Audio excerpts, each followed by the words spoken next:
Good morning, everyone, and thank you for being here. I would like to thank our DOI Commissioner, Margaret Garnett, for joining us, as well as HUD Special Agent in Charge, Christina Scargingi. We are here today to discuss a troubling case that we believe raises serious concerns about fairness and integrity of how Mitchell-Lama housing units are awarded in the Coney Island section of Brooklyn and possibly around the city. For those who don't know, the Mitchell-Lama is a government-funded housing program that provides affordable cooperative housing to working-class families. Given the huge need for affordable housing in New York City, we must ensure that only those who are eligible have an opportunity to be awarded a Mitchell-Lama apartment. This case exposed a pervasive pattern of corruption and bribery in deciding who received an affordable apartment in the Luna Park Housing Corporation. And this case is also about working class families being deprived of the affordable housing that they've been waiting for, being victimized by the very people entrusted with regulating and managing the availability of this very limited housing stock. Now, today we arrested 3 women who we allege controlled the purchasing process at the Luna Park Housing Development in Coney Island, which is one of the largest Mitchell-Lama developments in the state, housing 6,000 people in 5 residential built towers. Now, because these publicly funded homes are in very high demand, there's a mechanism in place to ensure that apartments are awarded as required by law. There are 3 legal ways to get a Mitchell-Lama apartment. 1, there's an internal waiting list for current residents who want to move into a different apartment. 2, there's an external waiting list for new prospective purchasers or buyers of these apartments. And 3, succession rights, under which a family member, as defined by law, of a current shareholder can claim succession rights to that apartment if they've lived in that apartment for 2 continuous years. What this investigation revealed is that at Luna Park, there was a 4th option to secure an apartment, and that was bribing those who controlled the application process. The 3 people arrested today are Anna Trebich, a former president of the board of directors, Irina Zeltzer, a former treasurer, and Karina Andrian, a former office manager of the management company overseeing the operations at Luna Park. They will be arraigned later today on charges that include 4th and 5th degree conspiracy, 2nd degree grand larceny, 2nd degree forgery, and 1st degree commercial bribe receiving. These are serious charges and carry a maximum sentence of 5 to 15 years in prison. Our investigation revealed a pattern of corruption in many of the applications where succession rights were being claimed.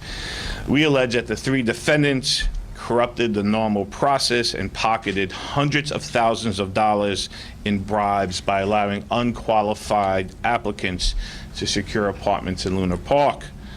We further allege that much of this bribe money was spent on luxury goods. Some of them you see right in front of us here, furs and bags, but other money was spent on properties in Florida and other lavish spending. This conspiracy was rather straightforward. By paying bribes ranging anywhere between $10,000 and $120,000, this conspiracy allowed at least 18 prospective tenants to bypass the lawful application process, jumping over those on waiting list and purchasing apartments in Luna Park that they were not entitled to. And all they had to do to skip the normal process was allegedly make cash payments to these defendants, who then took care of all the paperwork. In order to fool HPD and to get around their oversight, the defendants allegedly forged documents, including marriage certificates and birth certificates, bank records, and other utility bills that they needed to create the bogus familial relationship and also to falsely show that they lived with their so-called relative in this apartment for 2 continuous years. We allege that the defendants filled out these forged documents and the application that went along with them and submitted them to New York City HPD for approval.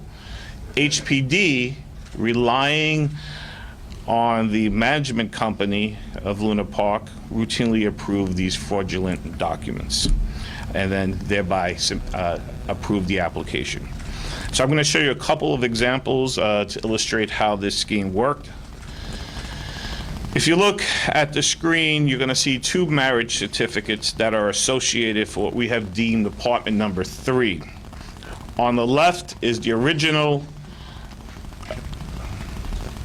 marriage certificate, and on the right is the forged marriage certificate. Now, we've redacted information to protect the privacy of some of the parties who were involved in this, but what you'll also see that there's missing information from on the right-hand side. And what's missing information is that the document was altered to remove the name of the witness to the marriage, and most importantly, the name of the bride and groom's parents. That way, there was no need to worry about a discrepancy between the names on the marriage certificate and the names on the birth certificate, which was also required for the application. The reason they needed to show this proof is they needed the marriage certificate to show that the applicant's last name, which was actually different than that of the vacating shareholder, okay, who vacated the apartment, they needed to show that they were related.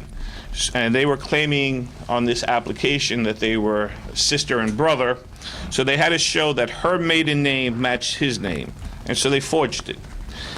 You can see very clearly on that how they've changed the names to match. They also needed to forge bank statements, and they did so by changing the address to falsely show the applicant had lived in the apartment for 2 years. And then accompanying the forged documents is a letter that defendant Andrian then submitted to HPD saying that they've reviewed the paperwork and that the succession claim was appropriate. So in this example, we allege that the buyer paid a bribe of $26,000 for this apartment. I'll show you another example from a different apartment, which is deemed apartment number 11. In this case, we allege a bribe of $93,000 to facilitate the purchase of a 3-bedroom apartment. Claiming that the applicant was the sister of the shareholder who was vacating the apartment, the applicant needed to submit a birth certificate showing that the 2 women, who are completely unrelated, had the same mother. The document on the left is the original notarized translation, and on the right is the forgery. As you can see, the names and nationality of the mother were altered. They now match the names and nationality on the birth certificate of the purported sister. Again, the last step was to change the utility bill so they could show that they were living together for 2 years. So that's how the scheme worked. Corrupt insiders got cash bribes, applicants got the apartment they wanted without having to wait, and honest families were left out in the cold, never getting off waiting lists. As you can tell from the documents I've shown, this was a complicated investigation to get all this information, to get the original documents. The indictment that we filed today encompasses bribe receiving, forgery, and larceny of 18 apartments, which have a total fair market value in the Coney Island section of Brooklyn of $5 million. We also allege that the bribes paid to these defendants totaled approximately $874,000. We would have to be naive to think that these were the only apartments in Luna Park that were awarded through bribery. In fact, we actually believe that this was the norm, not the exception, and residents have told us that it's an open secret that this scheme had been in place for many years. So our investigation is ongoing. We also believe that Luna Park is not the only Mitchell-Lama housing complex where corruption and lax oversight may be allowing unqualified applicants to get awarded apartments. But make no mistake, this scheme has real victims.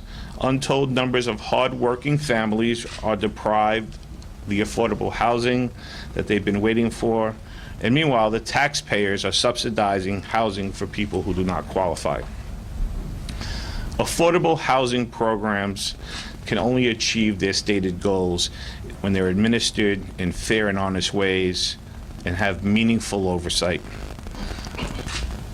Brooklyn is a great place to live, and we all know how valuable an affordable apartment can be in this borough. But sadly, we also know that the booming housing market in Brooklyn is fertile ground for fraud and corruption. So I'm committed to doing enforcement actions just like this one to protect critical housing programs which serve families who need them the most. And we will continue to spend our resources here on these types of white-collar crimes in the real estate industry and other areas where public trust is undermined by greed and corruption. I want to thank everyone who has worked on this case, especially our partners in DOI and HUD, and the prosecutors and investigators from the Brooklyn District Attorney's Office who worked very hard to put this complicated case together. We're now going to hear from our DOI Commissioner, and then we can take some questions. Thank you, DA Gonzalez. I'm so proud to stand here with you and your team of prosecutors to announce the criminal charges in this case, one that highlights the importance of protecting fair access to our scarce, affordable housing stock, including city-supervised Mitchell-Lamas like Luna Park. This indictment demonstrates that those who choose to manipulate the rules for their own gain by devising conspiracies to rig access to affordable housing will be held accountable. We will not allow affordable housing in the city to be used as someone's get-rich-quick scheme. As the DA said, the criminal plan here was simple, the equivalent of passing an envelope of cash under the table to snatch an apartment from those families waiting on the list. But the execution of that plan was complex, requiring deep knowledge and access to the Mitchell-Lama rules and operations. As charged in the indictment, these defendants were insiders at Luna Park. They were either at the managing agent or on the board of trustees of the co-op board. They were officers of the board. They compromise the integrity of the application process at Luna Park for their own financial benefit. They use these apartments effectively as their personal piggy bank, creating and providing forged documents to support false claims to these units in return for hundreds of thousands of dollars in bribes, according to the indictment. In just one example from the indictment, one defendant demanded $120,000 in bribe money in exchange for the right to purchase a two-bedroom apartment at Luna Park. This case began in 2017 when DOI received allegations that access to Luna Park's apartments were being illegally sold in exchange for cash bribes. Our investigators began the painstaking work of combing through the reams of documents one by one, slowly assembling the pieces of this conspiracy and exposing the fraud. DOI found two basic schemes according to the charges. One that helped external applicants jump the wait list, and a second that helped individuals fraudulently claim a family tie to the apartment, which, as the DA said, is commonly described as a succession right to those apartments. Over the course of the investigation, DOI compared the applications submitted to the city's Department of Housing and Housing Preservation and Development with other documents maintained by other government agencies. And DOI investigators found that something did not add up. In one case, an external applicant applied to purchase a one-bedroom apartment as if they were related to an individual waiting on the wait list. The rules for Mitchell-Lama allow an individual on the wait list to give up their spot for a relative who is listed on the original application.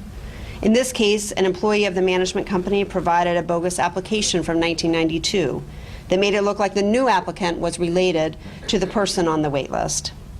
But DOI interviews determined the supposed relationship did not exist. The bogus application effectively allowed this external applicant to jump in front of thousands of families patiently waiting on the real list. In another example, in documents submitted to HPD, an original apartment shareholder appeared to have been granted succession rights to the apartment to his supposed niece and nephew, purportedly based on signed and notarized documents. The problem was the owner had been dead for years, substantiated through a death certificate filed with the city's Department of Health. In every instance of fraud that's documented in the indictment alleges that these defendants, Karina Andrian, Anna Trebich, Irina Zeltzer, carried out these schemes to enrich themselves at the expense of middle-class New Yorkers waiting patiently for the opportunity to access our limited pool of affordable housing. As the city's Inspector General, DOI also looked to see if there were failures in city processes that allowed this conduct to flourish essentially unchecked. We determined that HPD and Metro Management did not sufficiently maintain or monitor the wait list for Luna Park. Without a mechanism for tracking who rightfully belonged on the wait list, HPD was unable to detect phony applicants, leaving this process vulnerable to fraud and bribery.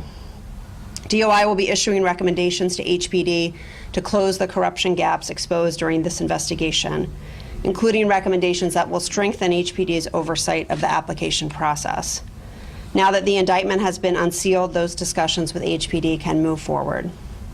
This indictment exposes some of the challenges, as the DA highlighted, in ensuring fair access to affordable housing in Brooklyn and around the city. But I'm encouraged that we can tackle it. HPD has worked proactively with DOI, implementing some of our previous recommendations that push for more effective oversight of management companies and boards at city-supervised Mitchell-Lama apartments. And they've demonstrated a commitment to improving their processes going forward and coming up with new ideas. We at DOI will continue to be part of those conversations, as well as continuing to investigate and work with our partners to prosecute individuals who break the rules.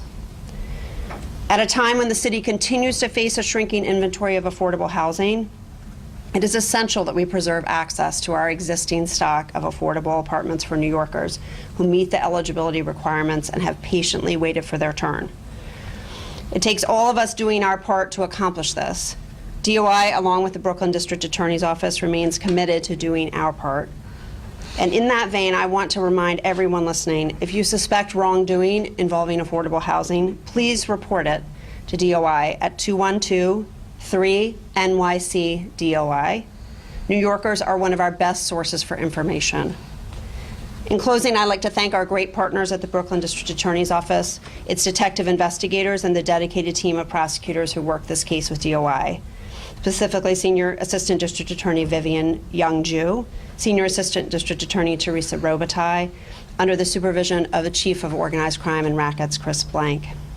I want to thank the Inspector General for the U.S. Department of Housing and Urban Development for their assistance, and the city's Department of Housing, Preservation, and Development for its cooperation on this investigation and in our efforts to resolve these issues going forward.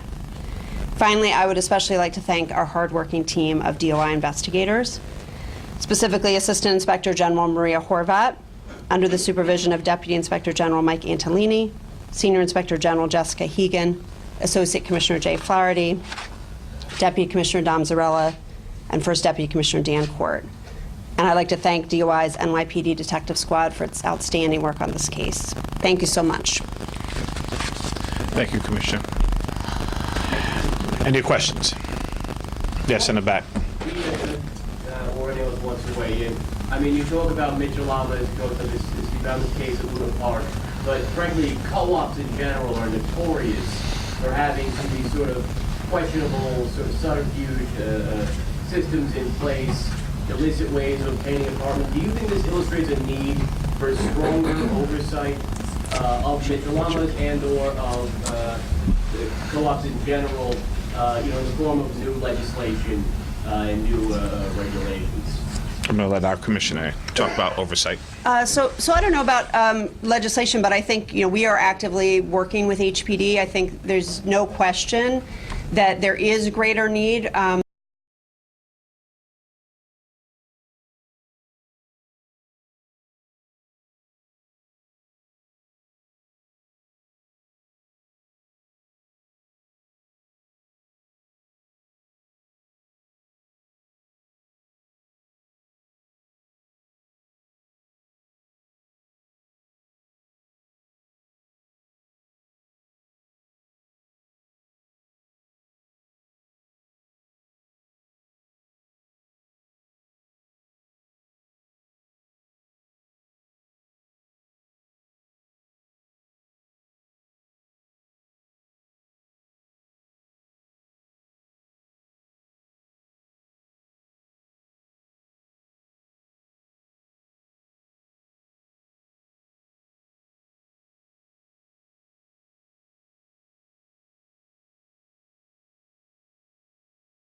the issue of oversight is an important issue that has to be reviewed, but this case, the investigation only focused on Luna Park, and I don't want to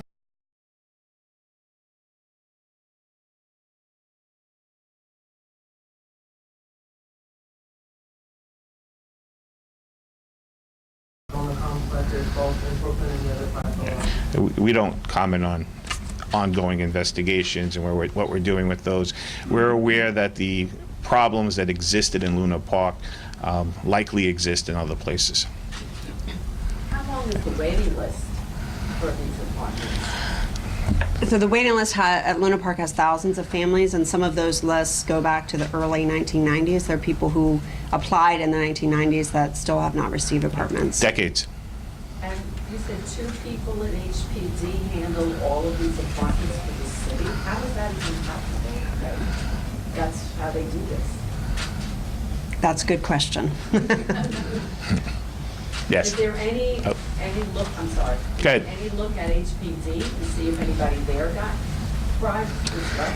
So we have no reason to think that anyone at HPD was involved in any wrongdoing. I think the problems at HPD, and we're working with them, I think, proactively on these, is that there's just not enough resources and modernization to effectively monitor these processes. And I think I'll just add to that HPD relies on the management company to vet the prospective tenants. Yes. Could you briefly go over what we're seeing on the table here, some of the items, that if you know some of the values of these items? I don't know the value of the items. Obviously, these are some of the high-end fashion items. There's many furs. There's a lot of value. I can say sort of just, the other day I was walking by a Chanel store. I looked in, and a little purse was like $8,700. So we're talking about a lot of spending. I think what's important to say is can we show the picture of the condos? Trabic had 2 condos in Florida, very beautiful condos. Zeltzer also had a condo in Florida in the same neighborhood. And Andrea, and a lot of this property belonged to her. None of them could support this lavish lifestyle on their incomes. Do you know how much the condos were worth? I don't know off the top of my head, but they're valuable oceanfront condos. Yes. Yes, sir. So if it's true that this was an open secret for however many years or in decades, I don't know how far back any of these people go in these offices, is it true that there could be a large number of people who were then evicted from these apartments as a result of the fact that they obtained them illegally? I think there's definitely a prospective issue about whether or not these individuals were ever entitled to receive these apartments, either by skipping the waiting list or by falsely asserting succession rights when they were not related to the apartment. And I think that's going to be a matter of possible litigation. Thank you. All right. Thank you, everyone.